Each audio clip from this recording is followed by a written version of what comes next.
갈라디아서 3장에서 바울은 세 가지의 증거를 통해서 그리스도인이 의롭다 여김을 받는 것은 믿음으로 말미암았다는 것을 변론하였습니다. 그리스도인들의 경험적으로도 또 구약의 말씀으로도 그리고 일상적인 상식으로도 그렇게 분명하게 율법의 행위가 아니라 믿음으로 말미암는다는 것을 선언했던 것입니다. 그러한 증거들을 토대로 이전에는 율법 아래에 살았지만 이제는 그리스도 안에 사는 하나님의 백성들의 모습을 제시하였습니다. 율법 아래에 갇혔고 구속되었지만 그것은 영구적인 감옥이 아니었습니다. 또한 초등교사의 인도와 보호와 감독 아래 있었지만 그것 또한 영구적이지 않았습니다. 그것들이 마치는 때가 있었던 것이죠. 그것이 믿음 이후라는 것이었습니다. 그 후에는 그리스도 안에 있게 되는 것이라는 겁니다. 그리스도 안에 있음으로 인해서 하나님의 아들이 되고 그 안에서는 모든 그리스도인들이 하나가 됩니다. 그리고 하나님의 약속대로 유업을 이을 자가 되는 것이죠. 혈통이고 신분이고 성별이고 중요하지 않았습니다. 믿음으로 말미암아 하나님의 약속으로 인하여 그리스도 안에서 그러한 결과를 얻게 되었다는 겁니다. 바울이 이러한 논증을 펼쳤는데 그러면 우리는 이제 바울이 새로운 논지가 이어질 것이라고 예상을 하고 기대하게 됩니다. 그런데 바울은 오늘 4장의 초반부에서 3장의 마지막 그의 주장을 다시 한번 논의하고 있습니다. 3장 마지막 부분에서 제시했던 내용을 다른 각도에서 논의하며 3장 전체의 주제와 연결을 시키고 있는 것이죠.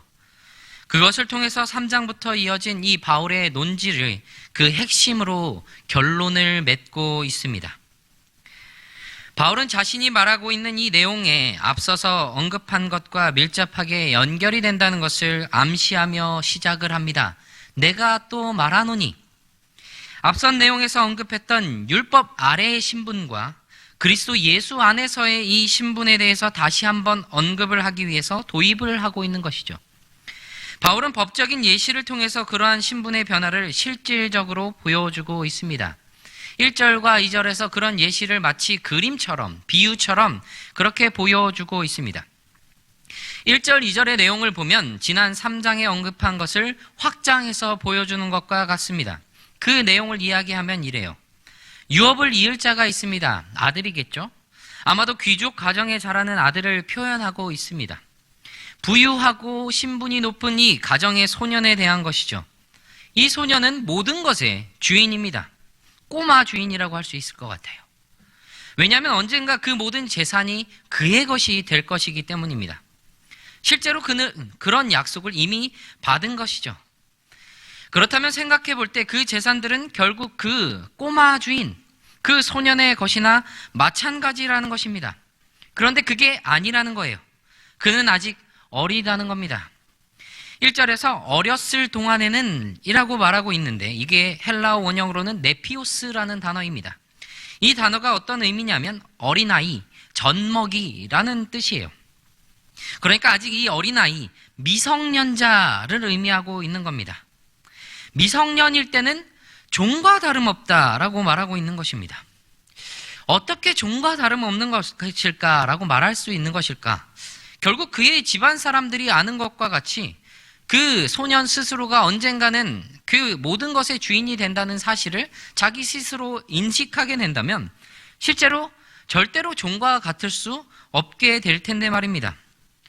바울은 여기에서 아무런 차이가 없다라고 말한 것은 바울이 의미하는 바는 결국 이 규칙과 규정으로 볼 때 이 아이는 아직 주인이 아니므로 종과 다름이 없다라고 말하고 있는 겁니다. 그러니까 이 소년이 아직 이 재산에 대해서 어떤 처분도 할 수 없는 자라는 것을 말해주고 있는 것이죠. 그래서 그가 비록 이 모든 것의 주인이라고 할지라도 그는 아직 후견인과 청지기 아래에 있어야 한다는 겁니다. 그러니까 종들과 마찬가지로 규제와 통제를 받으면서 살아갈 수밖에 없는 존재라고 말하고 있다는 거죠. 자신의 의사대로 결정하고 살아갈 수 있는 자유가 없고 재산 상속에 대한 확실한 약속이 있지만 그것들을 임의로 관리할 수 있는 권한 또한 없습니다. 소년의 후견인과 청지기가 그의 몸과 재산의 관리자 역할을 하게 되는 것이죠. 후견인과 청지기의 지시와 지도를 받고 훈육과 보호를 받아야만 하는 그런 자유가 없는 존재라는 것을 강조해서 보여주고 있는 것입니다.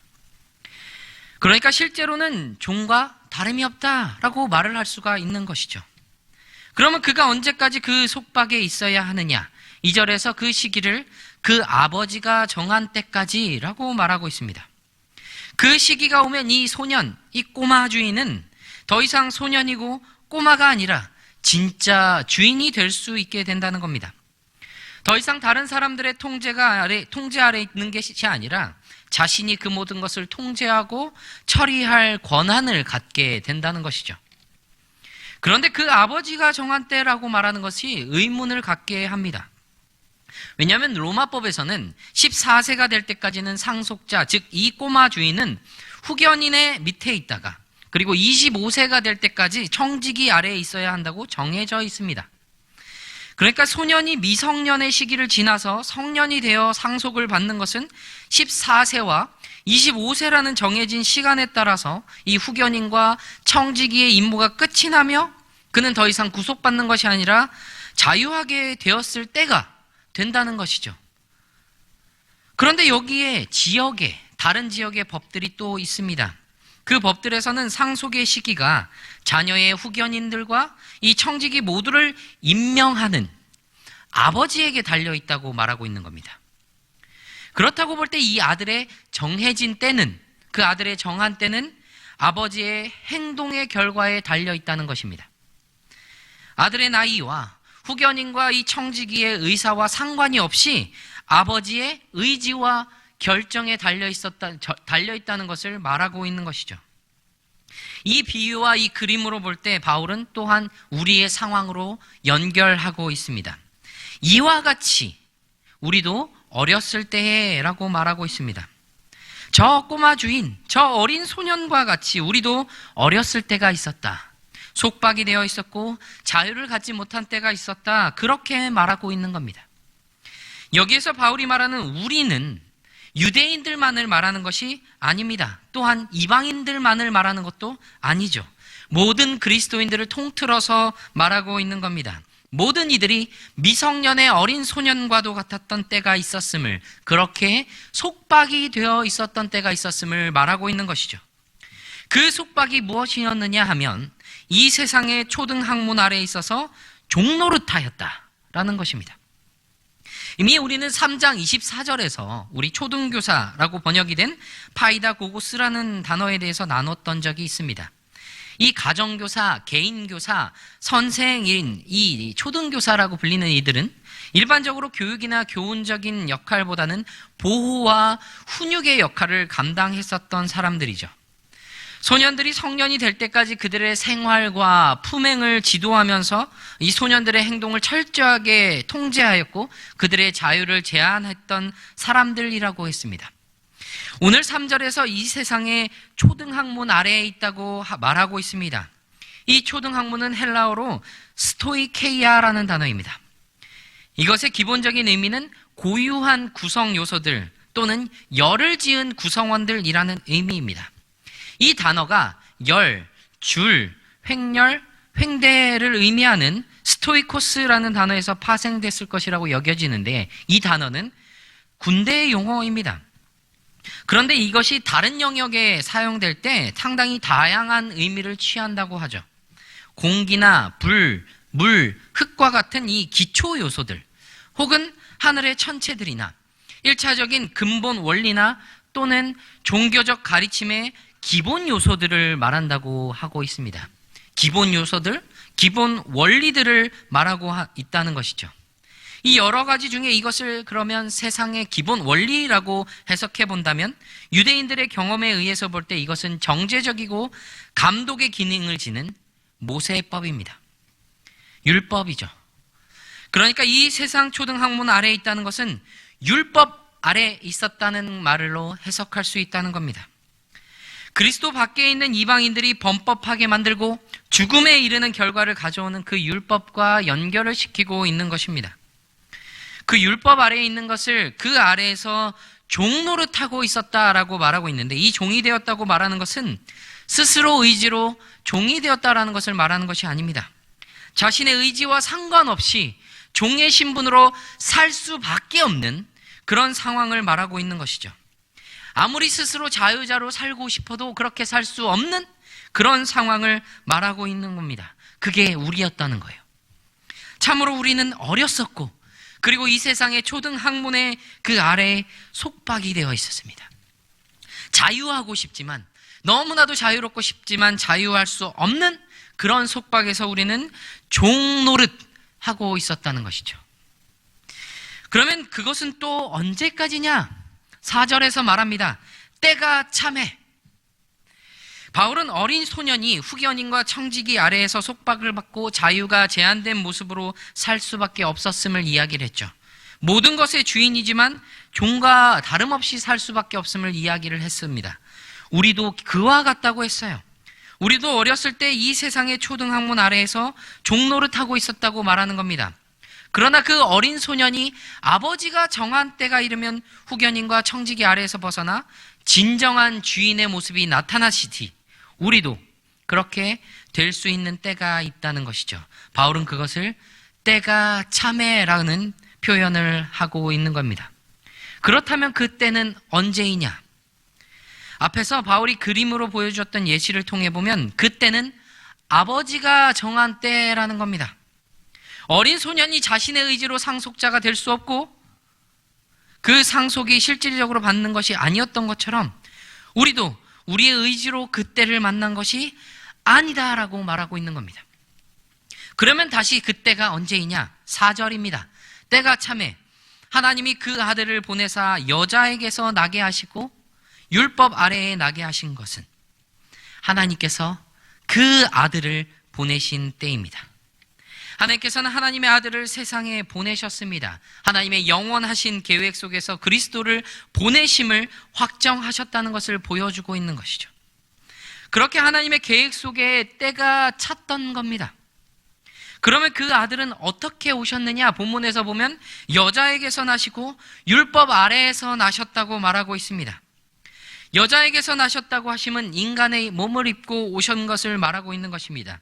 그리스도의 참된 인성과 대표성의 자격을 강조하고 있는 것이죠. 율법 아래에서 난 것 또한 그것을 동시에 말하고 있는 것입니다. 그리스도께서 인간으로 오신 것만이 아니라 율법의 의무 아래에 나셔서 그 요구를 이행하시고 그 율법의 저주를 모두 받으신 것을 말하고 있는 것이죠. 그러나 율법 아래라고 해서 단순히 유대인들만을 위한 것이라는 것은 아닙니다. 유대인들과 이방인들 모두를 포함하는 인류 전체를 가리키고 있는 것입니다.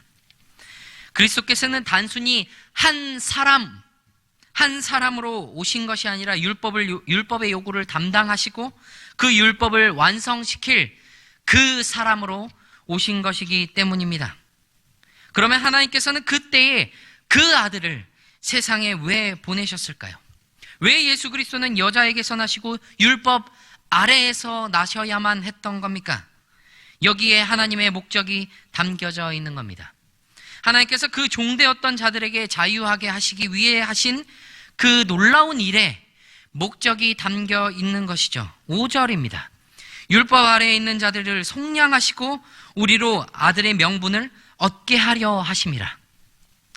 하나님께서 그 아들을 보내시고 여자에게서 나게 하시고 율법 아래에 나게 하신 목적은 율법 아래에 있는 자, 즉 우리를 속량하시고 우리에게 아들의 명분을 얻게 하시기 위함이라는 겁니다.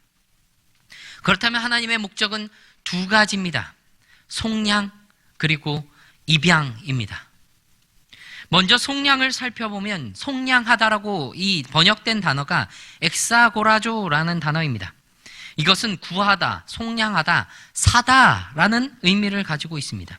확장해서 보면 값을 치르고 되찾아오다, 대가를 지불해서 소유권을 되찾다라는 의미를 갖는다는 겁니다. 그래서 이것이 신약에서는 예수 그리스도께서 십자가를 지시고 인류의 죄를 담당하셔서 죄인들을 구원하신 그 구속의 행위를 나타내는 말로 사용이 됩니다. 구약에서도 그런 의미에서 구원이나 속함이나 건짐과도 같은 의미로 사용이 되는데 주로 이것은 몸값을 치르고 구하다, 대가를 지르고 대가를 지불하고 속량하다라는 뜻으로 사용이 되었던 것이죠. 주로 인질이나 포로나 노예들을 값을 치르고 사는 것을 말하는 겁니다.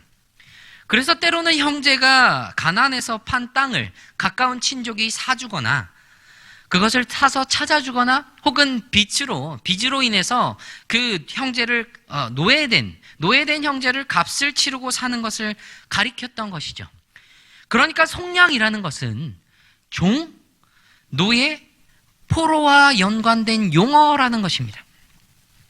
지금까지 이스라엘의 종들에 대해서 이야기를 해보았죠. 그런데 사실 이 중대 근동 지역의 다른 나라들과 비교하면 이스라엘 내에서 이 종은 상당히 관대하고 인격적으로 취급이 됩니다. 가족이 일원처럼 여겨지기도 했고 때로는 상속자가 없어서 집의 주인의 재산을 상속을 받기도 했습니다. 안식일에는 휴식을 받기도 했고요. 생명에 대한 보호장치가 마련이 되어 있었습니다. 심지어는 이스라엘 동족은 종으로 부리지 말라라는 규정도 있었던 것이죠. 그러나 다른 나라의 종들은 그렇지가 않아요. 이 시대에, 이 갈라디아서 시대에 가장 강한 나라이며 기준이 되기도 하는 로마로만 이야기해 볼까요? 헬라어로만 봐도 종은 여러 임무와 신분이 있습니다. 간단하게 두 종류만 이야기하자면 종과 노예가 있습니다. 종은 집에서 부리는 하인입니다. 노예는 주인의 소유예요. 우리나라로 따지면 머슴 그리고 노비라고 할 수 있겠습니다.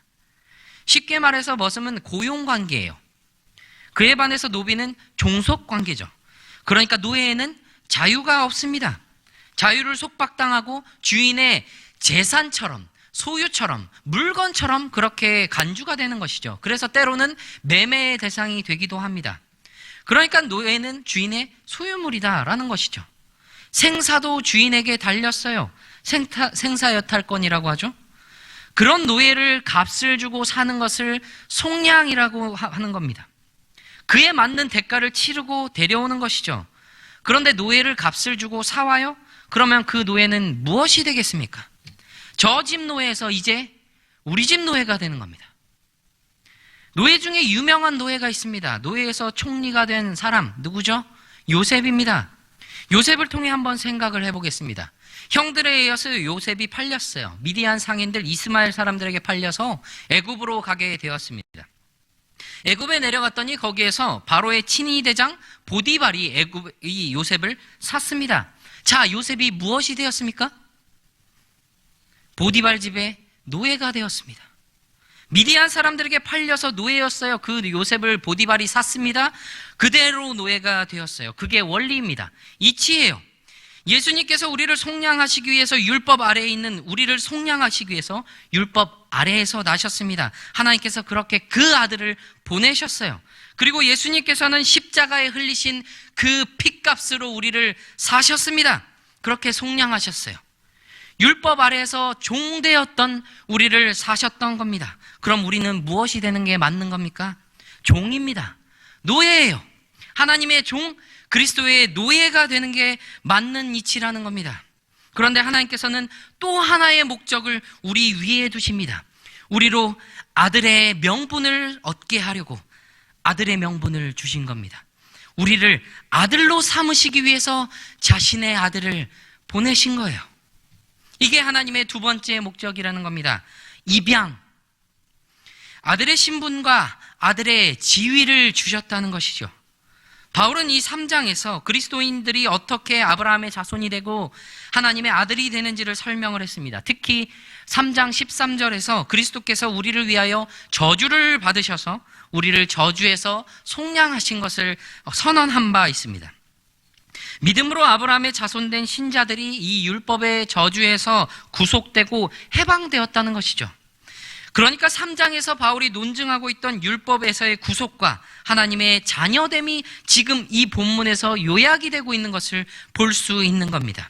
그렇다면 아들의 명분이라는 것은 꼬마 주인이 성년이 되어 주인이 된 것을 넘어서는 겁니다.